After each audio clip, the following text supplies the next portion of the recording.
Hello my friends and welcome back to the campfire. Today we continue where we last left off and give you the final part of our story. I'm Drew Cotton and this is the Call of Cthulhu. Stay a while and listen. Part 3. The Madness from the Sea. If heaven ever wishes to grant me a boon, it will be a total effacing of the result of a mere chance which fixed my eye on a certain stray piece of shelf paper. It was nothing on which I would naturally have stumbled on in the course of my day round, for it was an old number of an Australian journal, the Sydney Bulletin for April 18, 1925. It had escaped even the Cutting Bureau, which had at the time of its issuance been avidly collecting material for my uncle's research. I had largely given over my inquiries to what Professor Angell called the Cthulhu cult, and was visiting a learned friend in Paterson, New Jersey, the curator of a local museum and a mineralogist of note. Examining one day the reserve specimens roughly set on the storage shelves in a near room of the museum, my eye was caught by an odd picture in one of the old papers spread beneath the stones. It was the Sydney Bulletin I have mentioned, for my friend had wide affiliations in all conceivable foreign parts, and the picture was a half-tone cut of a hideous stone image almost identical with that which Legras had found in the swamp. Eagerly clearing the sheet of its precious contents, I scanned the item in detail, and was disappointed to find it only of moderate length. What it suggested, however, was of portentous significance to my flagging quest, and I carefully tore it out for immediate action. It read as follows. Mystery derelict found at sea. Vigilant arrives with helpless armed New Zealand yacht in tow. One survivor and dead man found aboard. Tale of desperate battle and deaths at sea. Rescued seaman refuses particulars of strange experience. Odd idol found in his possession. Inquiry to follow. The Morrison Company's freighter, Vigilant, bound from Valparaiso, arrived this morning at its wharf in the Darling Harbor, having in tow the battered and disabled but heavily armed steam yacht Alert of Dunedin, New Zealand, which was signed April 12 in south latitude 3421, west longitude 152 by 17, with one living and one dead man aboard. The Vigilant left Valparaiso March 25, and on April 2 was driven considerably south of her course by exponentially heavy storms and monster waves. On April 12, the derelict was sighted, and though apparently deserted, and was found upon boarding to contain one survivor in half-delirious condition, and one man who evidently had been dead more than a week. The living man was clutching a horrible stone idol of unknown origin about 1 foot in height, regarding whose nature the authorities at Sydney University, the Royal Society, and the museum in College Street all profess complete bafflement, and which the survivor says he found in the cabin of the yacht in a small carved shrine of common pattern. This man, after recovering his senses, told an exceedingly strange story of piracy and slaughter. He is Gustav Jonassen, a Norwegian of some intelligence, and had been second mate of the two-masted schooner Emma of Auckland, which sailed for Callao February 20th with a complement of 11 men. The Emma, he says, was delayed and thrown wildly south of her course by a great storm on March 1, and on March 22nd, in south latitude 49 by 51, west longitude 128 by 34, encountered the Alert, manned by a queer and evil-looking crew of Kanakas and half-castes. Being ordered peremptorily to turn back, Captain Collins refused, whereupon the strange crew began to fire savagely and without warning upon the schooner with a particularly heavy battery from a brass cannon forming part of the yacht's equipment. The Emma's men showed fight, says the survivor, and though the schooner began to sink from shots beneath the waterline, they managed to heave alongside their enemy and board her, grappling with the savage crew on the yacht's deck and being forced to kill them all, the number being slightly superior because of their particularly abhorrent and desperate, though rather clumsy mode of fighting. 3 of the Emma's men, including Captain Collins and First Mate Green, were killed, and the remaining 8 under Second Mate Johansson proceeded to navigate the captured yacht, going ahead in their original direction to see if any reason for their ordering back had existed. The next day, it appears, they had raised and landed on a small island, though none is known to exist in that part of the ocean, and 6 of the men somehow died ashore, though Johansson is queerly reticent about this part of his story, and speaks only of their falling into a rock chasm. Later, it seems, he and one companion boarded the yacht and tried to manage her, but were beaten about by the storm of 2nd April. From that time until his rescue on the 12th, the man remembers little, and he does not even recall when William Brighton, his companion, died. Brighton's death reveals no apparent cause and was probably due to excitement or exposure. Cable advices from Dunedin report that the Alert was well known there as an island trader and bore an evil reputation along the waterfront. It was owned by a curious group of half-castes whose frequent meetings and night trips to the woods attracted no little curiosity, and it had set sail in great haste just after the storm and earth tremors of March 1. Our Auckland correspondent gives the Emma and her crew an excellent reputation, and Johansson is described as sober and a worthy man. The Admiralty will institute an inquiry on the whole matter beginning tomorrow, at which every effort will be made to induce Johansen to speak more freely than he has done hitherto. This was all, together with the picture of the hellish image. But what a train of ideas it started in my mind. Here were new treasures of data on the Cthulhu cult, evidence that it had strange interests at sea as well as on land. What motive prompted the hybrid crew to order back the Emma as they sailed about with their hideous idol? What was the unknown island on which 6 of the Emma's crew had died, about which the mate Johansen was so secretive? And what had the Vice Admiralty's investigation brought out, and what was known of the noxious cult in Dunedin? And most marvelous of all, what deep and more than natural linkage of dates was this, which gave a malign and now undeniable significance to the various turns of events so carefully noted by my uncle? March 1st, or February 28th according to the international dateline, the earthquake and storm had come. From Dunedin, the Alert and her noisome crew had darted eagerly forth, as if imperiously summoned. And on the other side of the earth, poets and artists had begun to dream of a strange, dank, cyclopean city, whilst a young sculptor had molded in his sleep the form of the dreaded Cthulhu. March 23rd, the crew of the Emma landed on an unknown island and left 6 men dead. And on that date, the dreams of sensitive men assumed a heightened vividness and darkened with the dread of a giant monster's malign pursuit, whilst an architect had gone mad and a sculptor had lapsed suddenly into delirium. And what of the storm on April 2nd?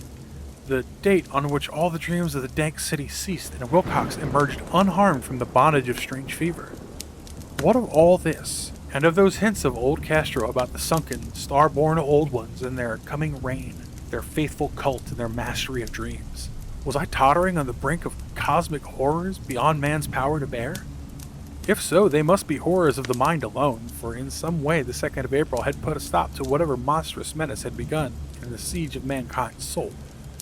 That evening, after a day of hurried cabling and arranging, I bade my host adieu and took a train for San Francisco. In less than a month, I was in Dunedin, where, however, I found that little was known of the strange cult members who had lingered in the old sea taverns. Waterfront scum was far too common for special mention, though there was vague talk about one inland trip these Mongols had made, during which faint drumming and red flame were noted on the distant hills. In Auckland, I learned that Johansen had returned with yellow hair turned white, after a perfunctory and inconclusive questioning at Sydney, and had thereafter sold his cottage in West Street and sailed with his wife to his old home in Oslo. Of his stirring experience, he would tell his friends no more than he had told the Admiralty officials, and all they could do was give me his Oslo address. After that, I went to Sydney and talked profitlessly with seamen and members of the Vice Admiralty Court. I saw the Alert, now sold in commercial use, at Circular Quay in Sydney Cove, but gained nothing from its non-committal bulk. The crouching image with its cuttlefish head, dragon body, scaly wings, and hieroglyphed pedestal was preserved in the museum at Hyde Park, and I studied it long and well, finding it a thing of balefully exquisite workmanship, and with the same utter mystery, terrible antiquity, and unearthly strangeness of material I had noted in Legrass's smaller specimen. Geologists, the curator told me, had found it a monstrous puzzle, for they viewed that the world held no rock like it. Then I thought with a shudder what old Castro had told Legrasse about the old ones. They had come from the stars, and had brought their images with them. Shaken with such mental resolution as I had never known before, I now resolved to visit Mate Johansen in Oslo. Sailing for London, I re-embarked at once for the Norwegian capital, and one autumn day landed at the trim wharves in the shadow of Edgeburg. Johansen's address, I discovered, lay in the old town of King Harald Hardrada, which kept alive the name of Oslo during all the centuries that the greater city masqueraded as Christiana. I made the brief trip by taxicab and knocked with a palpant heart at the door of a neat and ancient building with a plastered front. A sad-faced woman in black answered my summons, and I was stung with disappointment when she told me in halting English that Gustav Johansen was no more. He had not long survived his return, said his wife, for the doings at sea in 1925 had broken him. He had told her no more than he told the public, but had left a long manuscript, of technical matters, as he said, written in English, evidently in order to guard her from the peril of casual perusal. During a walk through a narrow lane near the Gothenburg dock, a bundle of papers falling from an attic window had knocked him down. 2 Lascar sailors at once helped him to his feet, but before the ambulance could reach him, he was dead. Physicians found no adequate cause in the end, and laid it to heart trouble and a weakened constitution. Now I felt gnawing at my vitals that dark terror which will never leave me until I too am at rest. accidentally or otherwise. Persuading the widow that my connection with her husband's technical matters was sufficient to entitle me to his manuscript, I bore the document away and began to read it on the London boat. It was a simple, rambling thing, a naive sailor's efforts at post-facto diary, and I strove to recall day by day that last awful voyage. I cannot attempt to transcribe it verbatim in all its cloudiness and redundance, but I will tell it just enough to show why the sound of the water against the vessel's sides became so unendurable to me that I stopped my ears with cotton. Johansen, thank God, did not know quite all, even though he saw the city and the thing. But I shall never sleep calmly again when I think of the horrors that lurked ceaselessly behind the life and time and space, and of those unhallowed blasphemies from elder stars which dream beneath the sea, known and favored by nightmare cults, ready and eager to loose them upon the world whenever another earthquake shall heave their monstrous stone city again to the sun and air. Johansen's voyage has begun just as he told the Vice Admiralty. The Emma, in ballast, had cleared Auckland on February 20th, and had felt the full force of that earthquake-born tempest which must have heaved up from the sea bottom the horrors that filled men's dreams. Once more under control, the ship was making good progress when held up by the Alert on March 22nd. And I could feel the mate's regret as he wrote of her bombardment and sinking. Of the swarthy cult fiends on the Alert, he speaks with significant horror. There was some peculiarly abdominal quality about them which made their destruction seem almost a duty, and Johansen shows ingenious wonder at the charge of ruthlessness brought against his party during the proceedings of the court inquiry. Then, driven ahead by curiosity in their captured yacht under Johansen's command, the men sight a great stone pillar sticking out of the sea, and at south longitude 47 by 9, west longitude 126 by 43, come upon a coastline of mingled mud, ooze, and weedy cyclopean masonry, which could be nothing less than the tangled substance of Earth's supreme terror, the nightmare corpse city of Ryla, that was built in measureless eons behind history by the vast, loathsome shapes that seeped down from the dark stars. There lay great Cthulhu and his hordes, hidden in green, slimy vaults, and sending out at last, after cycles incalculable, the thoughts that spread fear to the dreams of the sensitive, and called imperilously to the faithful to come on a pilgrimage of liberation and restoration. All this Johansen did not suspect, but God knows he saw soon enough. I suppose that only a single mountaintop, the hideous monolith-crowned citadel whereon great Cthulhu was buried, actually emerged from the waters. When I think of the extent of all that may be brooding down there, I almost wish to kill myself forthwith. Johansen and his men were awed by the cosmic majesty of this dripping Babylon of elder demons, and must have guessed without guidance that it was nothing of this or any sane planet.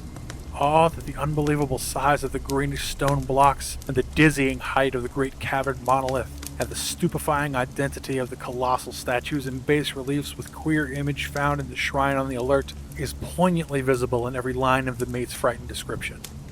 Without knowing what futurism is, Johansen achieved something very close to it when he spoke of the city, for instead of describing any definite structure or building, he only dwells upon broad impressions of vast angles and stone surfaces too great to belong to anything right or proper for this earth, and impious with horrible images and hieroglyphs. I mention his talk about angels because it suggests something Wilcox had told me of in his awful dreams. He said that the geometry of the dream place he saw was abnormal, non-Euclidean, and loathsomely redolent of spheres and dimensions apart from ours. Now an unlettered seaman felt the same thing whilst gazing at the terrible reality. Johansen and his men landed at a slopping mud bank on this monstrous acropolis, and clambered slipperily up over tightened, oozy blocks which could have been no mortal staircase. The very sun of heaven seemed distorted when viewed through the polarizing miasma welling out from this sea-soaked perversion, and twisted menace and suspense lurked leeringly in those crazy, elusive angles of craven rock where a second glance showed concavity after the first showed convexity.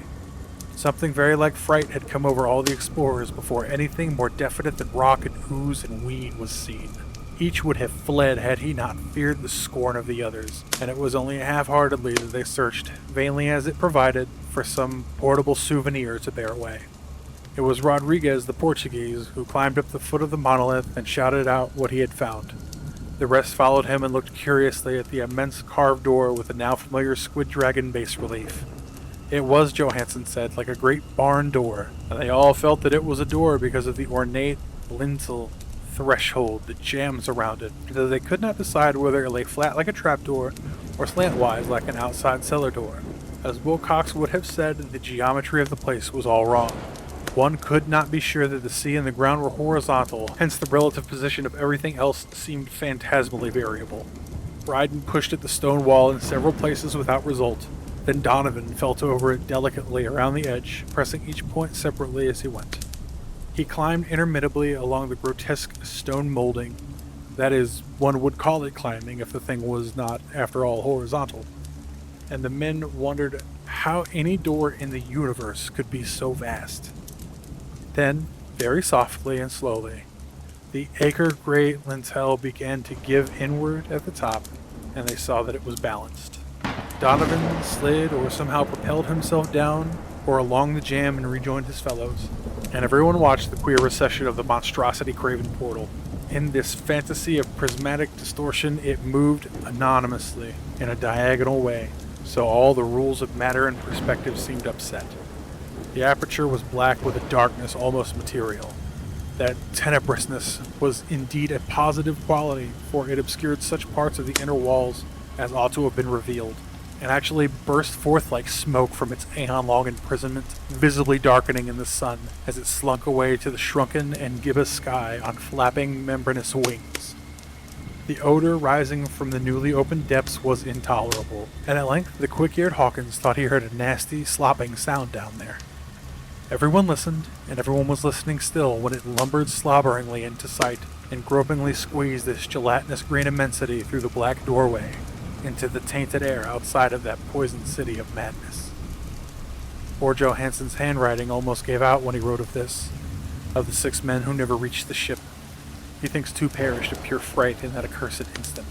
The thing cannot be described. There is no language for such abysms of shrieking and immemorial lunacy, such eldritch contradictions of all matter, force, and cosmic order. A mountain walked or stumbled. God, what wonder that across the earth a great architect went mad, and poor Wilcox raved with fever in that telepathic instant. The thing of the idols, the green, sticky spawn of the stars, had awakened to claim its own. The stars were right again. What an age-old cult had failed to do by design, a band of innocent sailors had done by accident. After vintillions of years, great Cthulhu was loose again, and ravening for delight. 3 men were swept up by flabby claws before anyone turned. God rest them if there is any rest in the universe. There were Donovan, Guerrera, and Engstrom.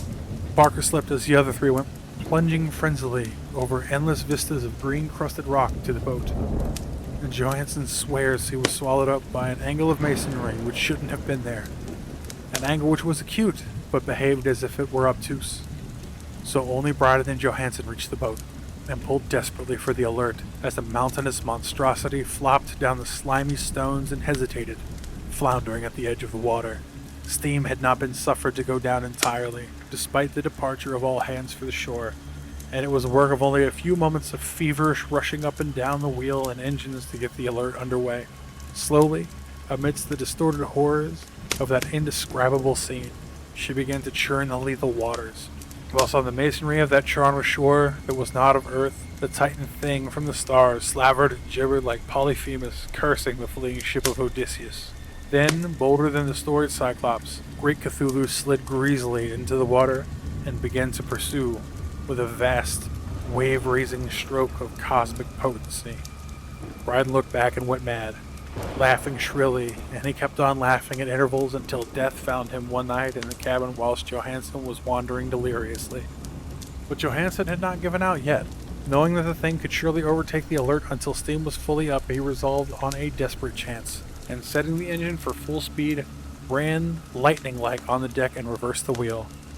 There was a mighty eddying and foaming in the noisome brine, and as the steam mounted higher and higher, the brave Norwegian drove his vessel head-on against the pursuing jelly, which rove above the unclean froth like the stern of a Damon galleon. The awful squid head with writhing feelers came nearly up to the bowsprit of the sturdy yacht, but Johansen drove on relentlessly. There was a bursting as of an exploding bladder, and a slushy nastiness as of a cloven sunfish, a stench of 1,000 opened graves, and a sound the chronicler could not put on paper. For an instant, the ship was befouled by an acrid and blinding green cloud, and then there was only a venomous, seething astern, where, God in heaven, the scattered plasticity of that nameless sky spawn was nebulously recombing in its hateful original form, whilst its distance widened every second as the alert gained impetuous from the mounting steam. That was all. After that, Johansen only brooded over the idol in the cabin and attended to a few matters of food for himself and the laughing maniac by his side. He did not try to navigate after the first bold flight, for the reaction had taken something out of his soul. Then came the storm of April 2nd, and a gathering of the clouds about his consciousness. There is a sense of spectral whirring through the liquid gulfs of infinity, of dizzying rides through reeling universes on a comet's tail, and of hysterical plunges from the pit to the moon, and from the moon back to the pit, all livened in chicaning chorus of the discordant, hilarious elder gods and the green, bat-winged, mocking lips of Tartarus. Out of that dream came rescue. The Vigilant, the Vice Admiralty Court, the streets of Dunedin, and the long voyage back home to the house by Edgeburg. He could not tell. They would think him mad. He would write of what he knew before death came. But his wife must not guess. Death would be a boon, if only it could blot out the memories. This was the document that I read, and I now have placed in the tin box beside the bas relief and the papers from Professor Angel. With it shall go this record of mine, this test of my own sanity, wherein is pieced together that which I hope may never be pieced together again. I have looked upon all that the universe has to hold of horror, and even the skies of spring and the flowers of summer must never afterwards be poison to me. But I do not think my life will be long. As my uncle went, as poor Johansen went, soon I shall go. I know too much, and the cult still lives. Cthulhu still lives too, I suppose, again in that chasm of stone which has shielded him since the sun was young. His accursed city is sunken once more, for the Vigilant sailed over the spot after the April storm. But his ministers on earth still bellow and prance and slay around idol-capped monoliths in lonely places. He must have been trapped by the sinking whilst within his black abyss, or else the world would by now be screaming with fright and frenzy. Who knows the end? What is risen may sink, and what has sunk may rise. Loathsome waits and dreams in the deep, and decay spreads over the tottering cities of men. A time will come, but I must not and cannot think. Let me pray that, if I do not survive this manuscript, my executors may put caution before audacity, and see that it meets no other eye.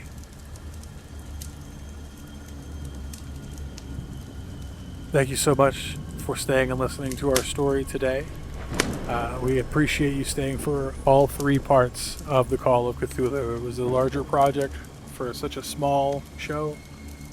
We were very happy to do it for you. Please be sure to come back and join us next week.